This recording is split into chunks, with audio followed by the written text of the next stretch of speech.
Building or buying a house is an exciting experience. To some, it is like a dream, but as exciting as you might be about bringing it to life and turning the key in the door for the first time, getting additional professional advice and assistance is essential. It can save you money, spare you the stress and regret that comes with making a bad decision, and help not to rush into a decision you will have to live with forever. An architect is one of the first professionals you need to talk to.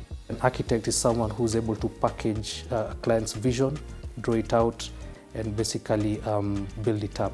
The architect will design the layout of the house so that it is convenient for you to move and live in your home. For example, an architect will plan the sizes of rooms with the maximum usefulness of the area. For buying a house, you find that the architect is able to guide you in terms of money saved up. There's the option of building, which essentially gives you capital appreciation. On the other side, there's the option of buying a home, which you find is an option clients go for when they don't have the time horizon needed to construct a home. When buying a house, an architect will be able to guide you on which developers to work with in the market. People who have products which can cater for your needs, guide you in terms of location, approval you need, the sale process, and other items involved in the buying process. An architect is able to delineate and point you towards the right direction, whether it's building or buying or renting. The responsibilities of an architect are to advise his or her client, study their needs, to prepare, direct and coordinate design, and to supervise works executed under a building contract.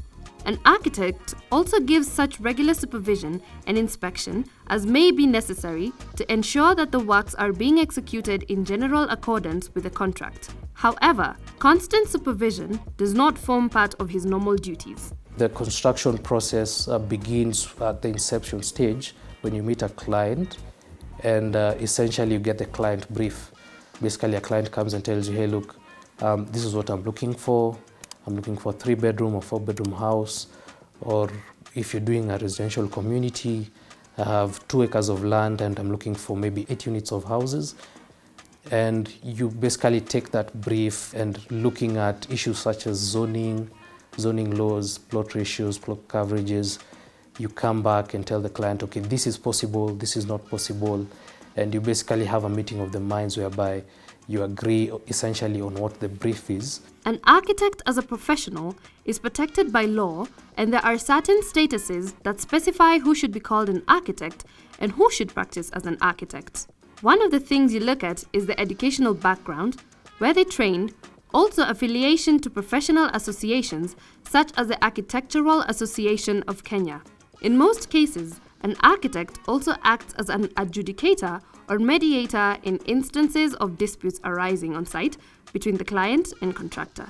For a new buyer or for a new client who essentially wants to engage the services of an architect, the first thing I would advise them to do is to log on to the AAK website, or rather the BORAX website, and look for qualified architects. They're usually listed and they usually have registration numbers.